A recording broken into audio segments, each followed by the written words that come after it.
All right. Good morning, everybody. This is Jeff J. Brown, China Rising Radio Sinoland on the D-Day beaches of Normandy. And I've got an old friend on the show today, Mr. Godfrey Roberts. How are you doing today, Godfrey? Very well, thank you, Jeff. Godfrey has the honor of being on my show more than anybody. I think this will be the ninth time. I will post all of the wonderful discussions that we had in the past, going back maybe 3 years, About two. maybe. Yep. Yeah, man, it's 2 or 3 years. I mean, they go way back. This will be the first one we've done in video, which is very nice to be able to see his beautiful mug. The, the reason I have Godfrey on the show today is he has recently developed a website and a email newsletter called called "Here Comes China." Good news every week, and I love it. And I wanted Godfrey to share his stories about all the frustrations he's had trying to leave comments, just anything complimentary about China getting censored and getting knocked off of, comments and on websites. And he was very frustrated about trying to just say something nice and truthful about China. I've kind of done the same thing with China Tech Newsflash from a technology standpoint, and he has, but his is really expansive. He covers a lot of stuff every week. So just take it away, Godfrey. Tell us all about Here Comes China.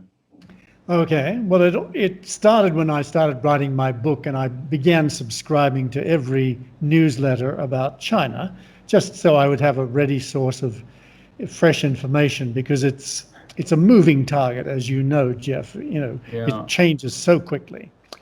And I noticed that all the newsletters were basically collections of American propaganda, putting down China, and reporting news. Even good news would be reported very negatively. Yeah, yeah. And I thought, and then one of the newsletters claimed to have 50,000 paid subscribers. And I thought, my God, if 50,000 people pay to read bullshit, must be able to find 5,000 who'll pay to read something true. So that got me started. A 1 to 10 ratio. Yes, which, by the way, I think is realistic. Human Yeah, beings yeah, yeah. generally prefer bullshit. That's just the way we are. So anyway, I started putting together, a thing that covered everything. In every Yeah. weekend, it summarized the whole week, from diplomacy to trade wars to propaganda to book reviews and long articles and so forth, and put together this enormous thing that each and every piece has a link that you Yeah, yeah, take yeah. It's all stuff. referenced. So you if you want to if you're obsessive about China, this is definitely the newsletter for you.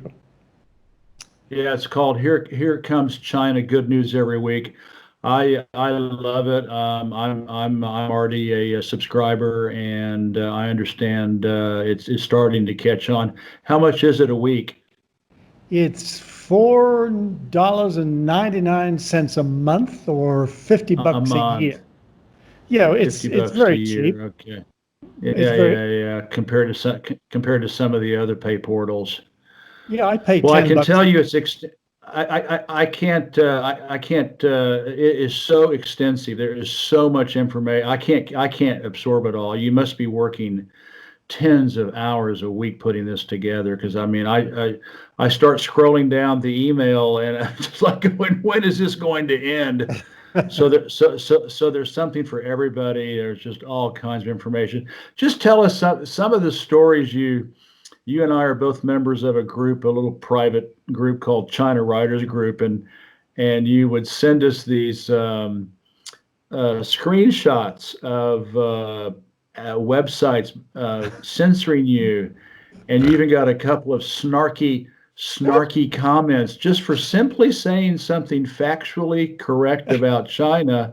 I don't know if you want me to mention any names, but if you want to, go ahead. But there were a couple where you will be banned for 100 years. And because you simply said something nice. And then there was another one, and so you're no longer on that one. And then there's another one.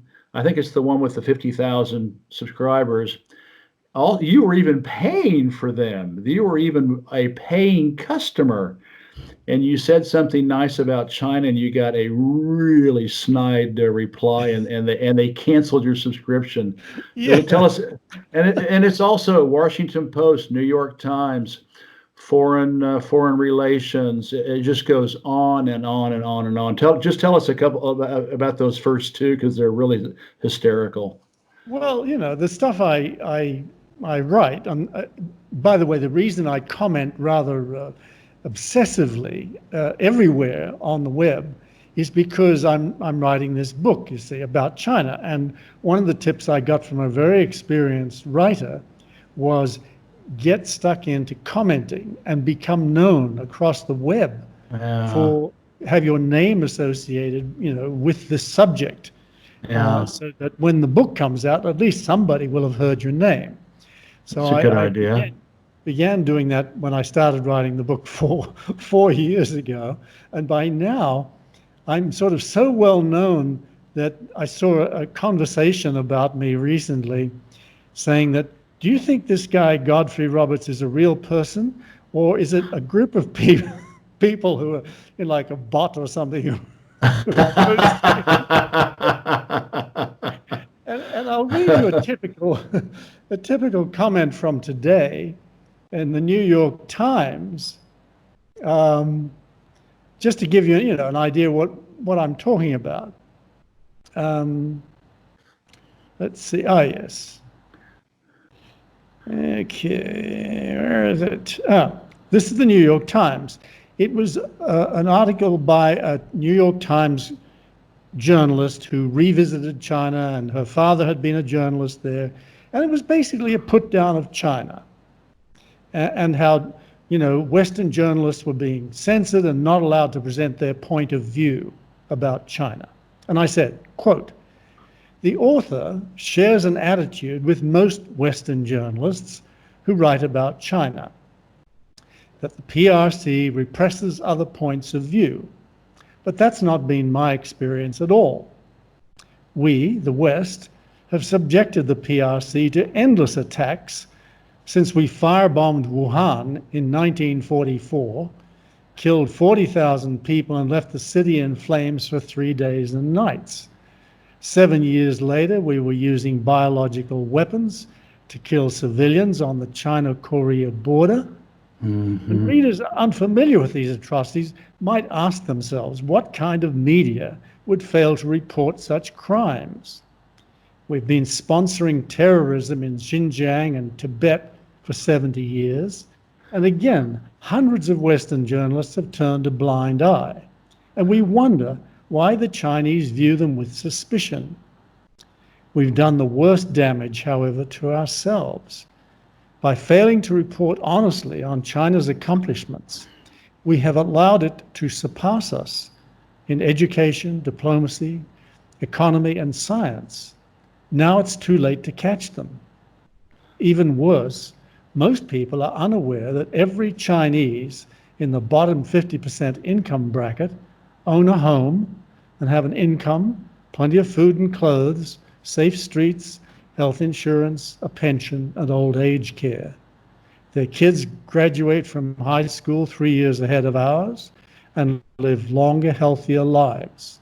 And worst of all, there are more drug addicts, suicides, and executions, more homeless, poor, hungry, and imprisoned people in America now than in China. When will our courageous journalists report that?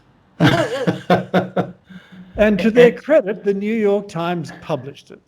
I know. I saw that this morning. I thought, wow, that's one they didn't. A lot of times they. One of the things you said is that it looks as though, how is it they do it? You post it. They say it's posted, but other people can't see it, yes, or something like that. Yeah. So you think it's posted, yeah, but no one else can see it.